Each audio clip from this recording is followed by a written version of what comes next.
Shooting കഴിഞ്ഞ് രുദ്രൻ തൻ്റെ വണ്ടിയിൽ ജെയിൻ സാറയുടെ അരികിലേക്ക് പറക്കുകയായിരുന്നു. സാധാരണ സ്വന്തം വണ്ടി ഡ്രൈവറെ വെച്ച് ഓടിപ്പിക്കുന്ന ശീലം രുദ്രനില്ലായിരുന്നു. റാഷ് ഡ്രൈവിംഗ് ആയിരുന്നു രുദ്രൻ എപ്പോഴും പ്രിയം. വീട്ടിൽ 3-4 ഡ്രൈവറെ നിയമിച്ചിട്ടുണ്ടെങ്കിലും സ്വന്തം വണ്ടിയിൽ ആരെയും രുദ്രൻ കൈതൊടിയിക്കില്ലായിരുന്നു. പക്ഷേ അതിൻ്റെ ഭവിഷ്യത്തെല്ലാം അനുഭവിച്ചത് രുദ്രൻ സ്വയമായിരുന്നു. അങ്ങനെ ഒരു ഡ്രൈവർ തനിക്കൊപ്പം ഉണ്ടായിരുന്നുവെങ്കിൽ ഇന്ന് താൻ ഈ കാണുന്നതെല്ലാം അനുഭവിക്കുമായിരുന്നില്ല. എങ്ങോട്ടെങ്കിലും പോകുമ്പോൾ ബോഡി ഗാർഡുകളെ പിടിച്ചു പോകുന്ന ശീലവും രുദ്രനില്ലായിരുന്നു. വല്ലപ്പോഴും ഉദ്ഘാടനത്തിനോ മറ്റോ പോകുമ്പോഴാണ് ബോഡി ഗാർഡുകളെ വെക്കുന്ന പതിവുള്ളത്. ഷൂട്ടിംഗ് സെറ്റുകളിലും മറ്റും രുദ്രൻ ഒറ്റയ്ക്കാണ് പോകുന്നത്. സ്വന്തം പ്രൈവസിയെ സംരക്ഷിക്കാൻ കൂടിയായിരുന്നു അത്തരമൊരു തീരുമാനം. സാറയുടെ അരികിലേക്ക് പോകുമ്പോൾ മറ്റാരെങ്കിലും കൂടെയുണ്ടെങ്കിൽ മഞ്ഞപ്പത്രക്കാരുടെ നോട്ടം കൂടുതൽ തങ്ങളിലേക്ക് പതിയും. അങ്ങനെ ഉണ്ടാകരുത് എന്ന നിർബന്ധം അവനുണ്ടായിരുന്നു. ഇതിപ്പോൾ കൂടെ ആരുമില്ലാത്തത് കൊണ്ട് അന്ന് ഹോട്ടലിൽ വെച്ച് താൻ പിടിക്കപ്പെട്ടു. ഒരു ഡ്രൈവറെങ്കിലും കൂടെ ഉണ്ടായിരുന്നുവെങ്കിൽ അന്ന് ഷൂട്ടിംഗ് സെറ്റിൽ ആ പെണ്ണ് വണ്ടിയിൽ കയറിയിരിക്കുകയും ഇല്ലായിരുന്നു. ഇതെല്ലാം തൻ്റെ ഒരു ചെറിയ അശ്രദ്ധ കൊണ്ടാണല്ലോ വന്നത് എന്ന് ഓർക്കുമ്പോൾ രുദ്രൻ്റെ തല പെരുക്കുന്നുണ്ടായിരുന്നു. കുറച്ച് ദിവസങ്ങൾ കൂടി കഴിഞ്ഞ് അവൾ തൻ്റെ ഭാര്യാപദം അലങ്കരിക്കും എന്നോർക്കുമ്പോൾ ആ വിദ്വേഷം കൂടിക്കൊണ്ടിരുന്നു. ലൈവ് പോയ വിവരം സാർ അറിഞ്ഞു കാണും. എന്നിട്ടും അവൾ ഒന്ന് വിളിച്ച് അന്വേഷിക്കുകയോ താൻ വിളിച്ച കോളുകൾക്ക് ഫോണെടുത്ത് സംസാരിക്കുകയോ ചെയ്തില്ല. അതുകൊണ്ട് തന്നെയാണ് ഒരു പാച്ചിൽ അവളുടെ വീട്ടിലേക്ക് രുദ്രൻ നടത്തുന്നത്. അവൻ്റെ ജാഗ്വറിൻ്റെ ഓട്ടം നിന്നത് സാറയുടെ വീടിൻ്റെ മുന്നിലായിരുന്നു. അവിടെയുള്ള സെക്യൂരിറ്റിക്ക് തൻ്റെ മുഖം പരിചിതമായതുകൊണ്ട് മിക്കപ്പോഴും സാറ മാത്രം താമസിക്കുന്ന ആ വസതിയിലേക്ക് രുദ്രൻ വരിക പതിവുള്ളതാണ്. അതുകൊണ്ട് അവൻ്റെ വണ്ടി കണ്ടപ്പോൾ തന്നെ സെക്യൂരിറ്റി ഗേറ്റ് ഓപ്പൺ ചെയ്തു കൊടുത്തു. വലിയ കാർ പോർച്ചിലേക്ക് വണ്ടി ഒടുക്കിയിറക്കി. തിടുക്കത്തിൽ ഡോറ് തുറന്ന കാറ്റ് പോലെ പുറത്തേക്കിറങ്ങിക്കൊണ്ട് ഒരോട്ടം നടത്തുമായിരുന്നു രുദ്രൻ. ആ നടത്തം ചെന്ന് അവസാനിച്ചത് സാറയുടെ മുറിക്ക് മുന്നിലാണ്. ആ മുറി പൂട്ടിയിരിക്കുകയായിരുന്നു. രുദ്രൻ കൈതട്ടി കുറേ നേരം വാതിൽ മുട്ടി വിളിച്ചു. എനിക്കൊന്നും കേൾക്കാനില്ല. നീ ഇവിടെ നിന്ന് പോകു രുദ്ര. എൻ്റെ മാനസിക നില തെറ്റിയിരിക്കുകയാ. നിന്നെ കണ്ട ഞാനിപ്പോൾ എന്താണ് ചെയ്യുക എന്ന് പറയാൻ കഴിയില്ല. എൻ്റെ മുന്നിലേക്ക് വരണ്ട. വാതിലിൻ്റെ അപ്പുറം നിന്നുകൊണ്ട് സാറ കരച്ചിൽ കൂടെ കലർന്ന സ്വരത്തോടു കൂടി പറയുന്നത് കേട്ട് രുദ്രൻ്റെ ഇടനെഞ്ച് തകർന്നു പോയി. അവൻ വീണ്ടും ശക്തിയായി വാതിലിൽ മുട്ടാൻ തുടങ്ങി. രുദ്രൻ്റെ കണ്ണുകൾ അവൾക്കായി നിറഞ്ഞൊഴുകുകയായിരുന്നു. അപ്പോൾ സാറ, നീ ഞാൻ പറയുന്നതൊന്ന് കേൾക്ക്. എന്നിട്ട് നീ എന്ത് വേണമെങ്കിലും തീരുമാനിച്ചോ. പക്ഷെ നീ എന്നെ കേൾക്കണം. അതിനു മാത്രം എന്നെ അനുവദിക്ക്. രുദ്രൻ ശക്തിയായി തട്ടൽ തുടർന്നുകൊണ്ട് പറഞ്ഞു. പെട്ടെന്ന് കതക് തുറക്കപ്പെട്ടു. അവൻ്റെ മുന്നിൽ കരിമഷി കലങ്ങിയ കണ്ണുകളോടെ ഒരു പെൺകുട്ടി നിന്നിരുന്നു. ഒരു ലാവൻഡർ ഷെയ്ഡിലുള്ള സ്ലീവ്ലെസ് ഗൗണായിരുന്നു അവൾ അണിഞ്ഞിരുന്നത്. രുദ്രൻ അവളെ ദയനീയമായി നോക്കിയപ്പോൾ സാറ കാറ്റ് പോലെ വന്ന് അവനെ കെട്ടിപ്പുണർന്നു. രുദ്രൻ നിറഞ്ഞു തുളുമ്പുന്ന കണ്ണുകളോടെ അവളെ തുരുതുരാ ഉമ്മ വെച്ചു. കഴുത്തിലും കവിളിലും കണ്ണിലും നെറ്റിയിലുമെല്ലാം അവൻ്റെ സ്നേഹചുംബനങ്ങൾ പകർന്നുകൊണ്ടിരുന്നു. അവസാനം സാറ കരഞ്ഞു തളർന്നപ്പോൾ രുദ്രൻ അവളെ കയ്യിൽ കോരിയെടുത്ത് കട്ടിലേക്ക് നടന്നു. അവളെ കട്ടിലിൽ ഇരുത്തിക്കൊണ്ട് അവൻ ആ മടിയിലേക്ക് രുദ്രൻ തലചായ്ച്ച് കിടന്നു. സാറയുടെ കൈവിരലുകൾ മെല്ലെ അവൻ്റെ മുടിയിൽ തഴുകിക്കൊണ്ടിരുന്നു. എനിക്ക് പറയാനുള്ളത് കേൾക്കണം നീ. ഞാൻ സമ്മതത്തോടെയല്ല അവളെ വിവാഹം കഴിക്കാൻ തീരുമാനിച്ചത്. പെട്ടുപോയതാണ് ഞാൻ. അല്ലാതെ എൻ്റെ സാറേ ഞാൻ ചതിക്കുമെന്ന് നിനക്ക് തോന്നുന്നുണ്ടോ? ചുവന്ന കലങ്ങിയ കണ്ണുകൾ ഉയർത്തിക്കൊണ്ട് രുദ്രൻ പറഞ്ഞപ്പോൾ സാറൊന്ന് അടങ്ങിയതുപോലെ തോന്നി അവന്. പതിയെ എല്ലാ കാര്യങ്ങളും രുദ്രൻ സാറയോട് പങ്കുവച്ചു. അന്ന് ആ മുറിയിൽ വെച്ച് നിദ്രയെ കാണാനിടയായ സംഭവം മുതൽ അവളെ വിവാഹം കഴിക്കാൻ തീരുമാനിക്കപ്പെട്ട സാഹചര്യം വരെ രുദ്രൻ സാറയോട് പറയുകയായിരുന്നു. ഇനി നീ പറയൂ, ഇതിൽ ഞാൻ ചെയ്ത തെറ്റെന്താണ്? ഞാൻ ശരിക്കും ബലിയാടാവുകയായിരുന്നു. ഇനിയും നിനക്കെന്നെ വിശ്വാസം വന്നില്ലെങ്കിൽ ഞാനിപ്പോൾ ഇവിടെ നിന്ന് പൊയ്ക്കോളാം. മുഖമുയർത്തി രുദ്രൻ പറയുന്നത് കേട്ടപ്പോൾ സാർ അവൻ്റെ ഇരുകവിളിലും കൈകൾ ചേർത്ത് പിടിച്ച് അവൻ്റെ ചുണ്ടിൽ ഗാഢമായി ചുംബിച്ചു. കണ്ണുനീരിൻ്റെ ഉപ്പുരസം കലർന്ന ആ ചുംബനം നിറമനസ്സോടുകൂടി രുദ്രൻ ഏറ്റുവാങ്ങി. രുദ്രൻ്റെ മനസ്സിലെ കനൽ കെട്ടടങ്ങുകയായിരുന്നു. അപ്പോൾ സാറ് 2 കണ്ണുകളും തുടച്ചുകൊണ്ട് മെല്ലെ എഴുന്നേറ്റു. എനിക്കറിയാം എൻ്റെ രുദ്രൻ എന്നെ ചതിക്കാനാവില്ലെന്ന്. എങ്കിലും ലൈവിലൊക്കെ വന്ന് പറഞ്ഞപ്പോൾ ഞാനൊന്ന് വിശ്വസിച്ച് പോയതാണ്. മുഖത്തൊരു ചിരി വരുത്തിക്കൊണ്ട് സാറ പറഞ്ഞു. രുദ്രനും എഴുന്നേറ്റ് സമാധാനത്തോടു കൂടി കട്ടിലേക്കിരുന്നു. ഇനി എന്താണ് നിന്റെ പ്ലാന്? അവളെ കല്യാണം കഴിക്കാൻ തന്നെയാണോ? ഇത്തരത്തിലൊരു ചതി നിന്നോട് ചെയ്ത ആ പെണ്ണിനെ നീ എങ്ങനെയാണ് കല്യാണം കഴിക്കുക? അത് കഴിഞ്ഞ് പിന്നെ എന്താണ് നമ്മുടെ ഭാവി? സാറയുടെ ചോദ്യത്തിനൊന്നും തന്നെ രുദ്രൻ്റെ പക്കൽ ഉത്തരമില്ലായിരുന്നു. അവൻ്റെ മുഖം കുനിഞ്ഞു. അവളെ വിവാഹം കഴിക്കല്ലാതെ വേറൊരു നിവൃത്തിയും എനിക്കില്ല എന്ന് കരുതി ഞാൻ അവളെ ഭാര്യയായി ഏൽക്കുന്നു എന്നില്ല. എനിക്ക് അവളോട് തീർത്താൽ തീരാത്ത വെറുപ്പാണ്, ഉറപ്പാണ്.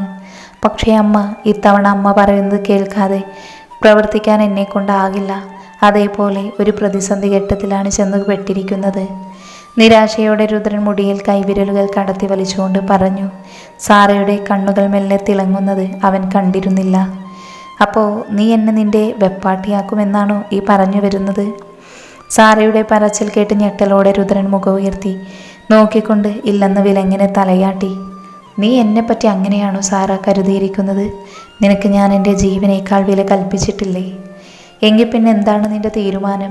അവളെ വിവാഹം കഴിക്കാതെ നിവൃത്തിയുമില്ല. പക്ഷേ നമ്മുടെ കാര്യത്തിൽ നിനക്കൊരു തീരുമാനം എടുക്കാനും വയ്യ. പിന്നെ എന്തു ചെയ്യുമെന്നാണ്? എനിക്കറിയില്ല. അലർച്ച പോലെയായിരുന്നു അവൻ്റെ സ്വരം തൊണ്ടയിൽ നിന്നും പ്രവഹിച്ചത്. അതിൻ്റെ മുഴക്കം ആ മുറിയിലാകെ അലയടിച്ചുകൊണ്ടിരുന്നു. സാറ വാത്സല്യത്തോടുകൂടെ അവൻ്റെ നെഞ്ചിൽ ഇറുക്കെ കെട്ടിപ്പിടിച്ചു. ഞാനൊരു വഴി പറഞ്ഞു തരട്ടെ? മുഖത്തതിയായ നിഷ്കളങ്കത വരുത്തിക്കൊണ്ട് സാറ മുഖമുയർത്തി അവനെ നോക്കി. രുദ്രനൊന്നും പറഞ്ഞില്ല. അവളെ ഒരു കോൺട്രാക്ട് വിവാഹം കഴിക്കുക, അതായത് 1 വർഷം മാത്രം നീണ്ടു നിൽക്കുന്ന ദാമ്പത്യം. അമ്മ പറഞ്ഞതനുസരിക്കലുമായി. അത് കഴിഞ്ഞ് എന്തെങ്കിലുമൊക്കെ പ്രശ്നം പറഞ്ഞ് ഡിവോഴ്സ് ചെയ്യാം. അപ്പം പിന്നെ പ്രശ്നമില്ലല്ലോ. സാറയുടെ അഭിപ്രായം കേട്ട് തിളങ്ങുന്ന കണ്ണുകളോടെ രുദ്രൻ അവളെ ഒന്ന് നോക്കി. അവനെ സംബന്ധിച്ചിടത്തോളം അതൊരു വിലയേറിയ അഭിപ്രായമായിരുന്നു. ഇതെന്തുകൊണ്ടാണ് താൻ മുൻപേ ചിന്തിക്കാതെ പോയത്? 1 വർഷത്തെ കരാറിൽ ഏർപ്പെട്ടാൽ അവൾ തൻ്റെ തലയിൽ നിന്നും ഒഴിഞ്ഞു പോവുകയും ചെയ്യും. അമ്മ പിന്നീട് പ്രശ്നത്തിന് വരികയുമില്ല. അമ്മയെ സംബന്ധിച്ചിടത്തോളം കുടുംബത്തിൻ്റെ മാനമാണ് പ്രധാനം. അവളെ വിവാഹം കഴിക്കുന്നത് വഴി ആ പ്രശ്നമില്ലാതാവുകയും ചെയ്യും. ഈ കരാർ അവസാനിക്കുന്നതോടുകൂടി അവൾ തൻ്റെ ജീവിതത്തിൽ നിന്നും ഒഴിഞ്ഞു പോവുകയും ചെയ്യും. പ്രതീക്ഷയോടുകൂടി അവളെ നോക്കി തലകുലുക്കിക്കൊണ്ട് സാറയെ വായുവിലേക്ക് എടുത്തുയർത്തി രുദ്രൻ അവളുടെ വയറിൽ മുഖം പൂഴ്ത്തി. അവൻ്റെ ആ പ്രവൃത്തി കണ്ട് ഇക്കിളി പൂണ്ടെന്നോണം സാറ കുലുങ്ങി ചിരിക്കുന്നുണ്ടായിരുന്നു. അപ്പോൾ ഒരു വലിയ പ്രശ്നത്തിന് പരിസമാപ്തി കണ്ടെന്നോണം രുദ്രൻ്റെ മനസ്സിലെ താപവും കെട്ടടങ്ങുകയായിരുന്നു. ശനിയാഴ്ച രാത്രി ഗായത്രി ദേവി സത്യഭാമയുടെ മൊബൈലിലേക്ക് വിളിച്ചു. ആ ചേച്ചി, എന്തൊക്കെയുണ്ട് വിശേഷങ്ങൾ?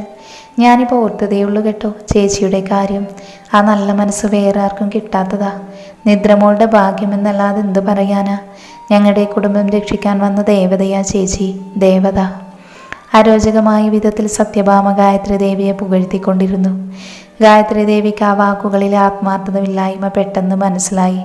അവർക്ക് പുച്ഛവും അസഹ്യതയും ഒരുപോലെ അനുഭവപ്പെട്ടു. നിദ്രയ്ക്ക് ഫോൺ കൊടുക്ക്, എനിക്ക് മോളോടൊന്ന് സംസാരിക്കണം. എടുത്തടിച്ചതുപോലെ ഗായത്രി ദേവി പറഞ്ഞു. സത്യഭാമയുടെ മുഖം കറുത്തെങ്കിലും അവർ ഗായത്രി കേൾക്കെ നിദ്രയെ വിളിച്ചു. നിദ്രമോളെ, നിദ്രക്കുട്ടി, ഇങ്ങ് വന്നേ വാവേ.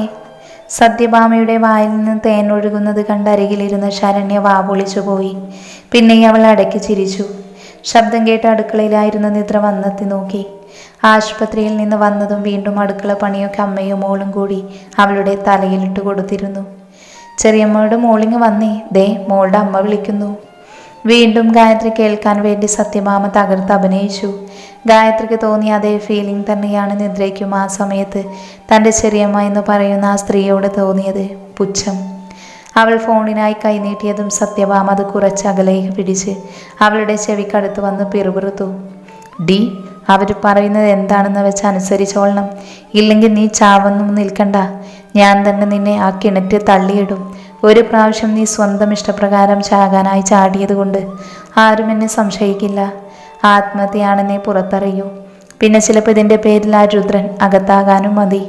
നീ കാരണം അവനിപ്പോൾ നല്ല കാലമാണല്ലോ. എന്താ വേണ്ടതെന്ന് വെച്ചാൽ നീ തീരുമാനിക്ക്. പിന്നെ ഫോൺ ഞാൻ സ്പീക്കറിലിടാൻ പോകുക. നീ ആ തള്ളയോട് എന്താണ് സംസാരിക്കുന്നതെന്ന് എനിക്കറിയണം. സത്യഭാമയുടെ ചങ്കിൽ കുത്തുന്ന വാക്കുകൾ കേട്ട് നിദ്രയുടെ കണ്ണുകൾ നിറഞ്ഞു. സത്യഭാമ ഫോൺ സ്പീക്കറിലിട്ട് അവളുടെ നേരെ നീട്ടി. ഹലോ. അപ്പുറത്ത് ആകാംക്ഷയോടെ നിൽക്കുകയായിരുന്നു ഗായത്രി. ആ നിദ്രമോളെ, എവിടെയായിരുന്നു? ഞാൻ കുറേ നേരമായി വെയിറ്റ് ചെയ്യുന്നു. ഞാൻ അടുക്കളയിലായിരുന്നു മാഡം. നിദ്ര അറിയാതെ പറഞ്ഞുപോയി. കേട്ടുനിന്ന് സത്യഭാമ അവളുടെ തോളിൽ വേദനിപ്പിക്കുന്ന വിധമൊന്ന് നുള്ളി. നിദ്രയ്ക്ക് നന്നായി വേദനിച്ചു. സത്യഭാമ അവൾക്ക് നേരെ കണ്ണുരുട്ടി. നിന്റെ സ്ഥിതി ഇപ്പോഴും പഴയതുപോലെയൊക്കെ തന്നെയാണല്ലേ മോളെ? കുറച്ചൊക്കെ നാട്ടുകാർ പറഞ്ഞെനിക്കറിയാം. ഗായത്രി പറഞ്ഞത് കേട്ട് സത്യഭാമയുടെ മുഖം ഇരുണ്ടു. മേഡം എന്താ വിളിച്ചത്? വിഷയം മാറ്റാനായി നിദ്ര ചോദിച്ചു. മേഡമോ? നീ ഇനി എന്നെ അമ്മയെന്നെ വിളിക്കേണ്ടത് മോളെ. നീ ഇനി എൻ്റെ രാജകുമാരിയല്ലേ, എൻ്റെ രാജകുമാരൻ്റെ ഭാവി വധു, എൻ്റെ മകൾ. മോളെന്നെ അമ്മ എന്ന് വിളിച്ചാൽ മതി കേട്ടോ. ഗായത്രി ദേവി പറഞ്ഞ വാക്കുകൾ കേട്ട് ശരണ്യ അസൂയ കൊണ്ട് പൊള്ളിപ്പോയി. രുദ്രന്റെ ശരീര സൗന്ദര്യവും തലയെടുപ്പും ആഭിജാത്യവുമെല്ലാം ഒരു നിമിഷം അവളുടെ മനസ്സിലൂടെ കടന്നുപോയി. സത്യഭാമയുടെ സ്ഥിതിയും വ്യത്യസ്തമായിരുന്നില്ല.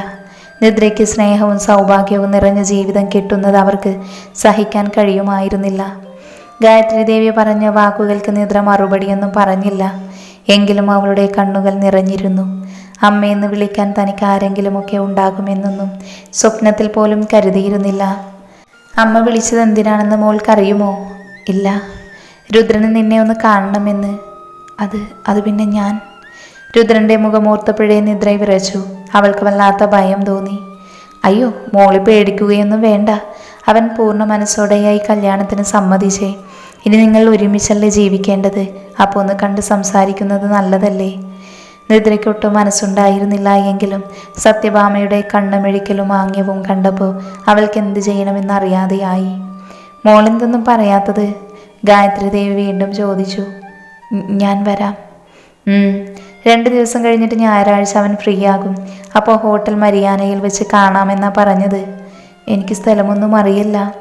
അത് സിറ്റിയിലെ ഫേമസ് 5 സ്റ്റാർ ഹോട്ടലാ. അതോർത്തൊന്നും മോള് വിഷമിക്കേണ്ട. നിന്നെ കൊണ്ടുപോകാൻ ഞാൻ കാർ അയച്ചോളാം. പോരെ? മതി. എന്നാൽ ശരി കേട്ടോ, സന്തോഷമായിരിക്കെ. ഗായത്രി ദേവി ഫോൺ കട്ട് ചെയ്തതും സത്യഭാമ നിദ്രയുടെ കയ്യിൽ നിന്ന് അത് തട്ടിപ്പറിക്കുന്നത് പോലെ വാങ്ങി. അവൾ അടുക്കളയിൽ കിടന്ന് കടയുവാണത്രേ. പിന്നെ മലമറിക്കുന്ന ജോലിയല്ല നിനക്കവിടെ. എരണം കെട്ടവൾ. ഇത്രയും നാൾ കഷ്ടപ്പെട്ട് തീറ്റി പോറ്റിയതും പോരാ, നന്ദിയില്ലാത്ത വർഗം. സത്യഭാമ അവൾക്ക് നേരെ ആക്രോശിച്ചു. ഞാൻ അറിയാതെ പറഞ്ഞു പോയതാ ചെറിയമ്മേ. നിദ്രയുടെ സ്വരം ദയനീയമായി. അയ്യോ അമ്മേ, ഇനി ഇവളെന്തിനാ നമ്മളെയൊക്കെ പേടിക്കുന്നേ? ആ തള്ള പറഞ്ഞതുപോലെ ഇവളിപ്പോൾ രാജകുമാരൻ്റെ കെട്ടിലമ്മയാകാൻ പോകുവല്ലേ. പിന്നെ നമ്മളെയൊക്കെ വകവെക്കണോ? നിന്ന് തിരിയാതെ അടുക്കളയിലേക്ക് പോടി. സത്യഭാമ നിദ്രയുടെ മുടിക്ക് കുത്തിപ്പിടിച്ച് മുന്നോട്ട് തള്ളി. പെട്ടെന്നായതിനാൽ അവൾ വേച്ചുപോയി. പിന്നെ നിറഞ്ഞു വന്ന കണ്ണു തുടച്ചുകൊണ്ട് നിദ്ര അകത്തേക്ക് നടന്നു. ശരണ്യ കടുത്ത മുഖത്തോടെ സത്യഭാമയെ നോക്കി. ഞാൻ അമ്മയോട് അപ്പോഴേ പറഞ്ഞതാ ഈ കല്യാണത്തിന് സമ്മതിക്കരുതെന്ന്. ഇപ്പം എന്തായി? നമ്മുടെ കാലിൻ്റെ അടിയിൽ കിടന്നവളിപ്പോൾ തമ്പുരാട്ടിയാകാൻ പോകുവല്ലേ. സൂത്രത്തിൽ അമ്മയൊന്ന് നോക്കിക്കൊണ്ട് ശരണ്യ തുടർന്നു. ഇനി നമ്മളൊക്കെ അവളുടെ താഴെയാവും. നമ്മൾ ചെയ്തതിനൊക്കെ അവൾ നമ്മളോട് പ്രതികാരം ചെയ്യില്ലെന്ന് ആര് കണ്ടു? അവളുടെ വരനായി വരാൻ പോകുന്നതേ സൂപ്പർ സ്റ്റാർ രുദ്രദേവാണ്. പ്രശസ്തിയുടെ കാര്യം പോട്ടെ, അവൻ്റെ കയ്യിലുള്ള പണത്തിൻ്റെ അളവ് അമ്മയ്ക്ക് ചിന്തിക്കാൻ പോലും പറ്റാത്തതാണ്. അത്രയും സമ്പത്തും സൗഭാഗ്യവും തികഞ്ഞ ഒരുത്തൻ അവൻ്റെ ഭാര്യയായ പിന്നെ നിദ്രയുടെ മുന്നിൽ നമ്മളൊക്കെ വെറും പുൽക്കൊടികളാവും. അവൾ നമ്മെ കാലിനടിയിലിട്ട് ചതച്ചരയ്ക്കും. ശരണ്യ പറഞ്ഞത് കേട്ട് സത്യഭാമയുടെ നെറ്റി ചുളിഞ്ഞു. അവർ ചിന്താധീനമായി ശരണ്യെ തുടർന്നു. ഞാനും അവളെ കുറെ ദ്രോഹിച്ചിട്ടുണ്ട്. പക്ഷെ അമ്മയെ അവളെ കൂടുതൽ ഉപദ്രവിച്ചത്. ഇനി അവൾ ആ രുദ്രനെ കൂട്ടുപിടിച്ച് അതിനെല്ലാം പ്രതികാരം ചെയ്യും. അതുകൊണ്ടാണ് ഞാൻ പറയുന്നത് ഈ കല്യാണം എങ്ങനെയെങ്കിലും മുടക്കണമെന്ന്. അതെങ്ങനെയാടി കല്യാണം മുടക്കുന്നത്? ആ ഗായത്രി ദേവി നമുക്ക് ലക്ഷക്കണക്കിന് ക്യാഷാ തരാൻ പോകുന്നത്. അത് വേണ്ടെന്ന് വെക്കാൻ നമുക്ക് പറ്റുമോ? നിദ്രയ്ക്ക് കിട്ടാൻ പോകുന്നത് വെച്ച് നോക്കുമ്പോൾ അത് വെറും എച്ച് ക്യാഷല്ലേ അമ്മേ.